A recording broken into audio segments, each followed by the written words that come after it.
Hello viewers, যারা class 9-এ পড়ছো, আজকে তাদেরকে আমি জীবনবিজ্ঞান দ্বিতীয় অধ্যায় জীবন সংগঠনের স্তর সাজেশন প্রশ্নগুলো বলে দেবো। অর্থাৎ আমি আজকে দ্বিতীয় অধ্যায় থেকে সাজেশন প্রশ্নগুলো বলে দেবো। এর আগে আমি প্রথম অধ্যায় থেকে বলে দিয়েছি। যে বা যারা দেখোনি তা কিন্তু অবশ্যই আমার চ্যানেলে সেই ক্লাস 9 প্লেলিস্ট ফলো করবে, সেখানে গিয়ে পেয়ে যাবে। ঠিক আছে, আজকে আমি দ্বিতীয় অধ্যায় নিয়ে আলোচনা করবো এবং সাজেশন প্রশ্নগুলো বলে দেবো। ঠিক আছে, তো চলো শুরু করছি। প্রথম প্রশ্নটা, তীব্র অ্যাসিডের উদাহরণ দাও। উত্তর দেখে নাও, নাইট্রিক অ্যাসিড। তারপরে প্রশ্ন, একটি খনিজ অ্যাসিড উদাহরণ দাও। উত্তর দেখে নাও, হাইড্রোক্লোরিক অ্যাসিড বা HCl। একটি জৈব অ্যাসিড উদাহরণ দাও। উত্তর দেখে নাও, ম্যালিক অ্যাসিড। তারপরে প্রশ্ন, একটি মৃদু অ্যাসিডের উদাহরণ দাও। উত্তর দেখে নাও, কার্বনিক অ্যাসিড। ক্ষারের একটি প্রধান বৈশিষ্ট্য উল্লেখ করো। উত্তর দেখে নাও, ক্ষার লাল লিটমাস পেপারকে নীল করে। ঠিক আছে, মনে রাখবে। একটি লবণের উদাহরণ দাও। উত্তর দেখে নাও, NaCl অর্থাৎ সোডিয়াম ক্লোরাইড। প্রোটিনে কোন উপাদানটি সবচেয়ে বেশি পরিমাণে থাকে? উত্তর দেখে নাও, কার্বন। ঠিক আছে, প্রোটিনে কার্বন সব থেকে বেশি পরিমাণে থাকে। এনার্জি কারেন্সি কাকে বলে? উত্তর দেখে নাও, ATP-কে এনার্জি কারেন্সি বলা হয়। ঠিক আছে, তারপরের প্রশ্ন, প্রোটিনের রাসায়নিক উপাদানগুলো কি কি? Very very important. প্রোটিনের মধ্যে যে রাসায়নিক উপাদানগুলো থাকে সেগুলো হচ্ছে CHON অর্থাৎ কার্বন, হাইড্রোজেন, অক্সিজেন, নাইট্রোজেন। অনেক সময় ফসফরাস অর্থাৎ P এবং সালফার S থাকে। ঠিক আছে, ফ্যাটের রাসায়নিক উপাদানগুলো কি কি? উত্তর দেখে নাও, carbon, hydrogen, oxygen. 1 gram fat দহন করলে কত ক্যালোরি তাপশক্তি উৎপন্ন হয়? উত্তর দেখে নাও, 9.3 কিলো ক্যালোরি। তারপরের প্রশ্ন, 1 গ্রাম শর্করা দহন করলে কত ক্যালোরি তাপ উৎপন্ন হয়? উত্তর দেখে নাও, 4.1 কিলো ক্যালোরি। ঠিক আছে, ভালো করে মনে রাখবে, এগুলো তোমাদের পরীক্ষাতে কিন্তু এগুলো আসবে। তারপরের প্রশ্ন, নিউক্লিক অ্যাসিড কত প্রকারের ও কি কি? উত্তর দেখে নাও, নিউক্লিক অ্যাসিড 2 প্রকারের, যথা DNA, RNA। নিউক্লিক অ্যাসিডের একক কি? উত্তর নিউক্লিওটাইড। প্রোটিনের গঠনগত একক কি? উত্তর অ্যামাইনো অ্যাসিড। দুটি অপরিহার্য অ্যামাইনো অ্যাসিডের উদাহরণ দাও। উত্তর দেখে নাও, linoleic acid, linolenic acid. DNA এর পুরো নাম ডিঅক্সি রাইবোনিউক্লিক অ্যাসিড। কার্বোহাইড্রেটের গঠনগত একক কি? উত্তর দেখে নাও, মনোস্যাকারাইড। পিত্ত লবণ ড্যাশ উৎসেচককে সক্রিয় করে? উত্তর লাইপেজ। গ্লুকোজ ড্যাশ রূপে পেশীয় যকৃতে সঞ্চিত থাকে? উত্তর গ্লাইকোজেন। শর্করার মধ্যে কার্বন, হাইড্রোজেন ও অক্সিজেনের অনুপাত দেখে নাও, 1:2:1। Very very important. একটি ATP ভেঙে ড্যাশ শক্তি নির্গত হয়? উত্তর দেখে নাও, 7.3 শক্তি উৎপন্ন হয়। RNA ড্যাশ গঠনে অংশগ্রহণ করে? উত্তর দেখে নাও, রাইবোজোম। ঠিক আছে, RNA রাইবোজোম গঠনে অংশগ্রহণ করে এবং RNA কোষের ড্যাশ সংশ্লেষণে সহায়তা। উত্তর প্রোটিন সংশ্লেষণে। তারপরে প্রশ্ন, ভিটামিন নামকরণ কে করেন? উত্তর দেখে নাও, কাশ্মীর ফাঙ্ক। ঠিক আছে, বিজ্ঞানী কাশ্মীর ফাঙ্ক। রেটিনল কোন ভিটামিনের রাসায়নিক নাম? উত্তর দেখে নাও, ভিটামিন A এর রাসায়নিক নাম। রেটিনার রড কোষ গঠনে সাহায্য করে কোন ভিটামিন? ভেরি ভেরি ইম্পর্টেন্ট প্রশ্ন। উত্তর দেখে নাও, ভিটামিন A। কোন ভিটামিনকে অ্যান্টিজেরোপথ্যালমিক ভিটামিন বলা হয়? কোন ভিটামিনকে? উত্তর দেখে নাও, ভিটামিন A কে। দুটি ভিটামিনের উদাহরণ দাও যা আমাদের দেহে সংশ্লেষিত হয়? উত্তর ভিটামিন A ও D। ঠিক আছে, কোন ভিটামিনের অভাবে রাতকানা রোগ হয়? উত্তর ভিটামিন এর অভাবে। তারপরে প্রশ্ন, কোন ভিটামিন রান্না করলে নষ্ট হয়ে যায়? উত্তর ভিটামিন C। তারপরে প্রশ্ন, স্নেহ পদার্থে দ্রবণীয় ভিটামিনগুলো কি কি? উত্তর vitamin A, D, E, K। দন্ত রোগ হয় কোন খনিজের অভাবে? দন্তক্ষয় রোগ হয় কোন খনিজের অভাবে? উত্তর ফ্লুরিনের অভাবে হয়। জলে দ্রবণীয় ভিটামিনগুলো কি কি? B কমপ্লেক্স ও C। ভিটামিন সির রাসায়নিক নাম কি? উত্তর অ্যাসকর্বিক অ্যাসিড। কোন ভিটামিনকে অ্যান্টিস্করবিউটিক ভিটামিন বলে? কোন ভিটামিনকে অ্যান্টিস্করবিউটিক ভিটামিন বলে? উত্তর ভিটামিন C কে। কোন ভিটামিনের অভাবে স্কারভি রোগ হয়? Vitamin C। ভিটামিন সির ফলে কিন্তু স্কারভি রোগ হয়। কোন ভিটামিন অস্থি ও দন্ত গঠনে সাহায্য করে? উত্তর ভিটামিন D। ক্যালসিফেরল কোন ভিটামিনের রাসায়নিক নাম? Vitamin D. কোন ভিটামিনের অভাবে শিশুদের রিকেট রোগ হয়? উত্তর ভিটামিন ডি। বেরিবেরি রোগ প্রতিরোধ করে কোন ভিটামিন? ভেরি ভেরি ইম্পর্টেন্ট প্রশ্ন। Vitamin B one. রক্তাল্পতা রোগ হয় কোন ভিটামিনের অভাবে? ভিটামিন বি12। তারপরে প্রশ্ন, পেলেগ্রা প্রতিরোধকারী ভিটামিনের নাম কি? উত্তর দেখে নাও, নিয়াসিন বা নিকোটিনিক অ্যাসিড। এখানে প্রত্যেকটা প্রশ্ন কিন্তু 1 নম্বরের, ঠিক আছে? কোন ভিটামিনকে অ্যান্টিরাকাইটিক ভিটামিন বলে? উত্তর ভিটামিন ডি কে। আর কোন ভিটামিনকে অ্যান্টিস্টেরিলিটিক ভিটামিন বলে? উত্তর ভিটামিন ই কে। গর্ভপাত রোধ করে কোন ভিটামিন? উত্তর ভিটামিন ই। মাছের তেলে কোন ভিটামিন থাকে? উত্তর ভিটামিন এ ও ডি। ঢেঁকি ছাটা চালে কোন ভিটামিন থাকে? উত্তর বি কমপ্লেক্স। কোন খনিজের অভাবে টিটানি রোগ হয়? খনিজ ক্যালসিয়ামের অভাবে। গলগণ্ড রোগ হয় কোন খনিজের অভাবে? উত্তর আয়োডিনের অভাবে। কোন খনিজ হিমোগ্লোবিনের উপাদান? উত্তর খনিজ লৌহ। তারপরে প্রশ্ন, একক পর্দাবৃত দুটি কোষীয় অঙ্গাণুর উদাহরণ দাও। উত্তর এন্ডোপ্লাজমিক জালিকা ও গলগি বস্তু। তারপরে প্রশ্ন, পর্দাবিহীন একটি কোষীয় অঙ্গাণুর নাম লেখো। উত্তর দেখে নাও, রাইবোজোম। পর্দাবিহীন একটি কোষীয় অঙ্গাণুর নাম? উত্তর রাইবোজোম। পার্সনের অধঃএকক কোথায় দেখা? উত্তর মাইটোকন্ড্রিয়ার বহিঃগাত্রে। তারপরে প্রশ্ন, আত্মঘাতী থলি কোনটি? উত্তর দেখে নাও, লাইসোজোম আত্মঘাতী থলি। আর এর পুরো নাম কি? Rough endoplasmic reticulum. এবং এসিআর এর পুরো নাম দেখে নাও, স্মুথ এন্ডোপ্লাজমিক রেটিকুলাম। আসে এই দুটো। কোষের মস্তিষ্ক কাকে বলে? নিউক্লিয়াসকে। Very very important. Robert Hooke কত খ্রিস্টাব্দে কোষ আবিষ্কার করেন? উত্তর দেখে নাও, 1665 খ্রিস্টাব্দে। কোন প্রকার কোষে কোষ প্রাচীর থাকে? আদর্শ উদ্ভিদ কোষে এবং ব্যাকটেরিয়ার কোষে। তারপরে প্রশ্ন, কোষের শক্তিঘর কোনটি? উত্তর দেখে নাও, মাইটোকন্ড্রিয়া। তারপরে প্রশ্ন, কোষের প্রোটিন ফ্যাক্টরি কোনটি? উত্তর রাইবোজোম। নিউক্লিয়াসের মধ্যে যে ঘন গোলাকার অংশটি থাকে তাকে কি বলে? উত্তর দেখে নাও, নিউক্লিওলাস। তারপরের প্রশ্ন, কোষ বিভাজনের কোন দশায় নিউক্লিয়াসের পুনরাবির্ভাব ঘটে? উত্তর টেলোফেজ দশায়। ক্রোমাটিনের কোন অংশ প্রসারিত অবস্থা থাকে? উত্তর ইউক্রোমাটিন। নিউক্লিয়াসের কোন অংশ কুণ্ডলীকৃত অবস্থা থাকে? উত্তর ক্রোমাটিন। ঠিক আছে, করবে। এরপরে প্রশ্ন, বর্ণহীন প্লাস্টিডদের কি বলে? উত্তর লিউকোপ্লাস্ট। প্রথম কোষ কে আবিষ্কার করেন? উত্তর রবার্ট হুক। কাকে কোষের মস্তিষ্ক বলা হয়? নিউক্লিয়াসকে। কোষের শক্তিঘর কাকে বলে? উত্তর দেখে নাও, মাইটোকন্ড্রিয়াকে। ড্যাশ কোষ বিভাজনে সাহায্য করে? কে? সেন্ট্রিওল।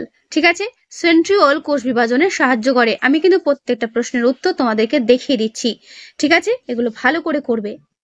প্রোক্যারিওটিক কোষের রাইবোজোম ড্যাশ প্রকৃতির? উত্তর 70S প্রকৃতির। ওকে, তাহলে ইউক্যারিওটিক কোষের রাইবোজোম কি হবে?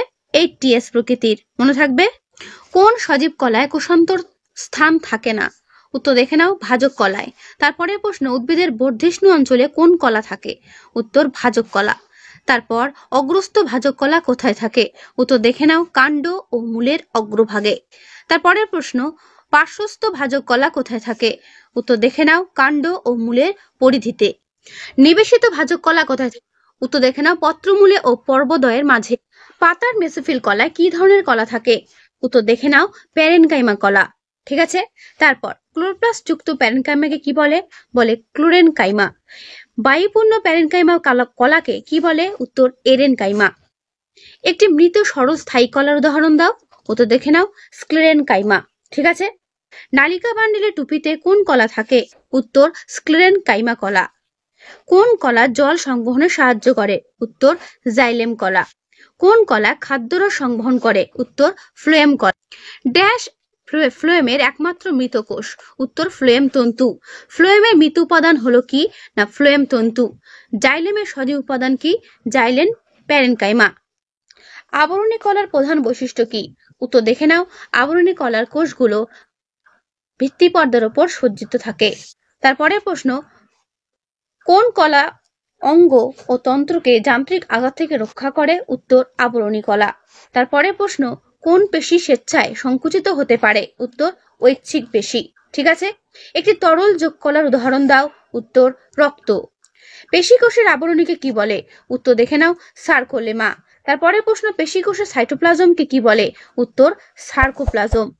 পেশিকলার প্রধান কাজ কি? চলন ও গমনে সাহায্য করা।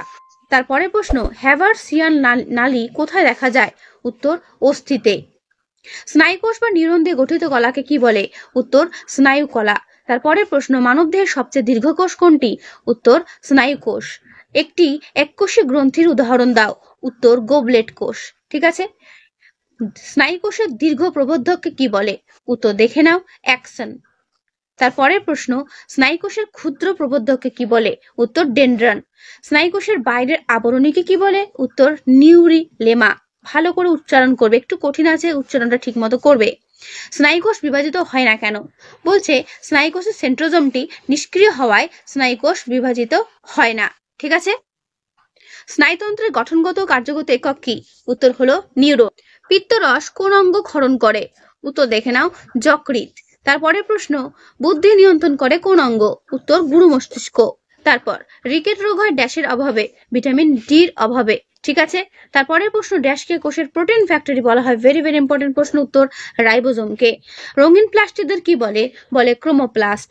রঙিন প্লাস্টিকদের কি বলে? উত্তর ক্রোমোপ্লাস্ট। কাকে সুইসাইড ব্যাগ বলে? উত্তর লাইসোজোমকে। ঠিক আছে, মাইটোকন্ড্রিয়ার অন্তঃপ্রাচীরের ভাঁজগুলোকে কি বলে? উত্তর ক্রিস্টি। এবার দেখে নাও বড় প্রশ্ন, ডিএনএ আরএনএ এর পার্থক্য করবে। জীবদেহে অ্যামাইনো অ্যাসিডের ভূমিকা উল্লেখ করো। অ্যামাইনো অ্যাসিড পুল কাকে বলে? করবে। নিউক্লিক অ্যাসিড কত প্রকারের, জিন কাকে বলে? ডিএনএ আরএনএ এর পার্থক্য। ঠিক আছে, এই নিউক্লিক অ্যাসিডের যে ছবিটা, ডিএনএ এর ভৌত গঠনটা, এটা প্র্যাকটিস করবে। জীবদেহের জীবজ সংগঠনে অজৈব উপাদানগুলো কি কি? জীবদেহ সংগঠনে জৈব ক্ষুদ্র অণুগুলো কি কি? জীবদেহ সংগঠনের বৃহৎ জৈব অণুগুলো কি কি? ঠিক আছে, ক্ষুদ্র জৈব অণু এবং বৃহৎ জৈব অণুগুলো কি কি ভালো করে করবে। এটিপিকে এনার্জি কারেন্সি বলে কেন? প্রোক্যারিওটিক কোষ, ইউক্যারিওটিক কোষ, এগুলো ভালো করে করবে। প্রোক্যারিওটিক কোষ এবং ইউক্যারিওটিক কোষ সংজ্ঞা কিন্তু পরীক্ষাতে আসে, করবে। ঠিক আছে, সঙ্গে তাদের ছবিটাও দেখে নাও। ছবিটা খুব ভালো করে দেখবে এবং খাতায় এগুলো ভালো করে নাম সহ প্র্যাকটিস করবে। ঠিক আছে, তোমাদের কিন্তু পরীক্ষাতে এই জীবন বিজ্ঞানের ছবি আসবে, তাই প্রত্যেককে বলবো এখানে যে ছবিটা দেওয়া রয়েছে খুব সুন্দর করে দেওয়া রয়েছে নাম সহ, এটা প্র্যাকটিস করবে। ইউক্যারিওটিক কোষ, প্রোক্যারিওটিক কোষ। ঠিক আছে, তারপরের প্রশ্ন, উদ্ভিদ কোষের বৈশিষ্ট্যগুলো, সঙ্গে ছবি। উদ্ভিদ কোষের ছবিটাও দেখে নাও, ভালো করে করবে। ঠিক আছে, তার সঙ্গে দেখে নাও প্রাণী কোষের বৈশিষ্ট্য। প্রাণী কোষের বৈশিষ্ট্য তোমরা নিজেদের বইও পেয়ে যাবে, সেখান থেকেও করতে পারো, যেটা তোমাদের সুবিধা হয়। আর ছবিটা ভালো করে দেখে নাও, ছবিটাও করবে। দেখো কোষের আকার এক একটা বই এক এক রকম হয়তো, কিন্তু নামগুলো এবং যে বিভিন্ন উপাদানের ছবিগুলো সেটা প্রত্যেকটা বই একই রকম। তাই যেভাবেই হোক না কেন তোমরা কিন্তু এই ছবিগুলো ভালো করে প্র্যাকটিস করবে। কোষ পর্দা কাকে বলে? এর পরের প্রশ্ন, নিউক্লিয়াসের সংজ্ঞা, গঠন ও কাজ লেখো, অথবা ইউক্যারিওটিক নিউক্লিয়াসের গঠন সম্পর্কে সংক্ষেপে আলোচনা করো। এটা কিন্তু বড় প্রশ্নের জন্য গুরুত্বপূর্ণ রয়েছে, 5 নম্বরের জন্য এটা ভালো করে করবে। সঙ্গে তোমাদের আমি উত্তরটা দেখিয়ে দিচ্ছি, দেখে নাও ভালো করে, ছবি সহ, অবশ্যই ছবি সহ করবে। ঠিক আছে, প্রত্যেককে আমি বলছি ছবি সহ করবে। মাইটোকন্ড্রিয়া কাকে বলে, গঠন ও কাজ। ঠিক আছে, খুব ভালো করে করবে। দেখো ছবিটা ভালো করে যদি প্র্যাকটিস করো, অনেক প্রশ্নের উত্তর তোমরা কিন্তু মনে রাখতে পারবে। ঠিক আছে, পড়ে কিন্তু মনে রাখা যায় না, অনেক সময় ভুলেও যাওয়া হয়, তাই তোমাদের যেটা আমি বলছি ছবি সহ মনে রাখার চেষ্টা করবে। ওকে, প্লাস্টিড কাকে বলে, প্লাস্টিড কত প্রকারে, তাদের মধ্যে পার্থক্য দেখাও। ঠিক আছে, প্লাস্টিড ভেরি ভেরি ইম্পর্টেন্ট। কোন প্লাস্টিড কিরকম, তাদের বৈশিষ্ট্য সমেত পড়বে, তাহলেই বুঝতে পারবে বিভিন্ন প্লাস্টিডদের পার্থক্য। ঠিক আছে, পার্সোনা অধ্যক্ষ কাকে বলে, মাইটোকন্ড্রিয়া কোষের শক্তিঘর বলে কেন? লাইসোজোমকে সুইসাইড ব্যাগ বা আত্মঘাতী থলি বলে কেন? শর্ট কোয়েশ্চেন আমরা পড়েছিলাম কাকে সুইসাইড ব্যাগ বা আত্মঘাতী থলি বলা হয়, কিন্তু এখানে প্রশ্ন হচ্ছে কেন বলা হয়। ঠিক আছে, ভালো করে করবে। রাইবোজোমের উপ-একক দুটো কি কি? তারপরে প্রশ্ন, রাইবোজোমকে প্রোটিন ফ্যাক্টরি বা প্রোটিন কারখানা বলে কেন? কোষ প্রাচীর ও কোষ পর্দার মধ্যে পার্থক্য করবে। ঠিক আছে, তারপর উদ্ভিদ কোষ ও প্রাণী কোষের মধ্যে পার্থক্য করবে। ঠিক আছে, 6টা-7টা পার্থক্য করলেই হবে। রাইবোজোম ও লাইসোজোমের মধ্যে পার্থক্য দেখে নাও, ভালো করে দেখে নাও। ভাজক কলা কাকে বলে, কলার বৈশিষ্ট্য, অবস্থান ও কাজ। Very very important. ডান দিকে দেখো খুব সুন্দর করে ছবি আঁকা আছে, ছবি সহ করবে। ভাজক কলার অবস্থান ও ভাজক কলার কাজ। স্থায়ী কলা কাকে বলে, এর বৈশিষ্ট্য, অবস্থান ও কাজ। আমি তোমাদের বলবো এর আনসারটা তোমাদের নিজেদের স্কুলের যে টেক্সট বুক থাকে সেই টেক্সট বুক থেকে করতে, ঠিক আছে। জাইলেম কলা কাকে বলে, এই কলার উপাদান ও কাজ সম্বন্ধে লেখো। উপাদানগুলো ভালো করে করবে, ঠিক আছে। ঠিক একইভাবে ফ্লেম কলা কাকে বলে এবং ফ্লেম কলার উপাদানগুলো ভালো করে করবে। জাইলেম ও ফ্লেম কলার মধ্যে পার্থক্য করবে, ঠিক আছে। ট্রাকিড ও ট্রাকিয়ার মধ্যে পার্থক্য। প্যারেনকাইমা কোলেনকাইমা স্ক্লেরেনকাইমার মধ্যে পার্থক্য। সিবনল ও সঙ্গী কোষের মধ্যে পার্থক্য। যেগুলো আমি পার্থক্য হিসেবে বলছি প্রত্যেকটা কিন্তু গুরুত্বপূর্ণ, তাই ভালো করে করবে, ঠিক আছে। স্নায়ুকোষ বিভাজিত হয় না কেন। অ্যাকশন ও ডেনড্রন কাকে বলে। অস্থি তরুণাস্থির মধ্যে পার্থক্য। অ্যাকশন ডেনড্রনের মধ্যে পার্থক্য। বিভিন্ন পেশি, ঐচ্ছিক অনৈচ্ছিক হৃৎপেশির মধ্যে পার্থক্য, ঠিক আছে। ডুরামেন কি। মানব দেহে যকৃতের অবস্থান, কাজ সম্পর্কে সংক্ষিপ্ত ধারণা দাও। যকৃতের গঠন সম্পর্কে বর্ণনা দাও। এই হলো যকৃতের গঠন, ঠিক আছে। ভালো করে করবে, ওকে। অগ্নাশয়কে মিশ্র গ্রন্থি বলে কেন। মস্তিষ্ক কোথা থাকে, মস্তিষ্কের প্রধান কাজ কি। ফুসফুস কোথায় অবস্থিত, এর প্রধান কাজ কি, ঠিক আছে। সুষুম্না কাণ্ড কোথায় অবস্থিত, এর একটি কাজ উল্লেখ করো। শুক্রাশয়ের অবস্থান ও কাজ। ডিম্বাশয় কোথায় অবস্থিত, এর কাজ কি। একটি আদর্শ নিউরনের ছবি এঁকে তার 5টি অংশ চিহ্নিতকরণ। Very very important. তোমাদের বইয়ে দেখবে রয়েছে ছবিটা, ভালো করে করবে আর নামগুলো চিহ্নিতকরণ করবে, ঠিক আছে। তো তোমাদের দ্বিতীয় অধ্যায় জীবন সংগঠনের স্তর থেকে এই হলো সাজেশন প্রশ্ন, ঠিক আছে। এর বাইরে কিছু পড়া দরকার নেই, যেগুলো আমি বললাম সেগুলো ভালো করে পড়ো, অবশ্যই প্রত্যেকের নাম্বার ভালো আসবে। তো আজকের এই ভিডিওটা আমি এখানে শেষ করছি। কেমন লাগলো অবশ্যই কমেন্টে জানিও। ভালো লাগলে এটা লাইক করো ও বন্ধুদের কাছে শেয়ার করে দিও, ওকে।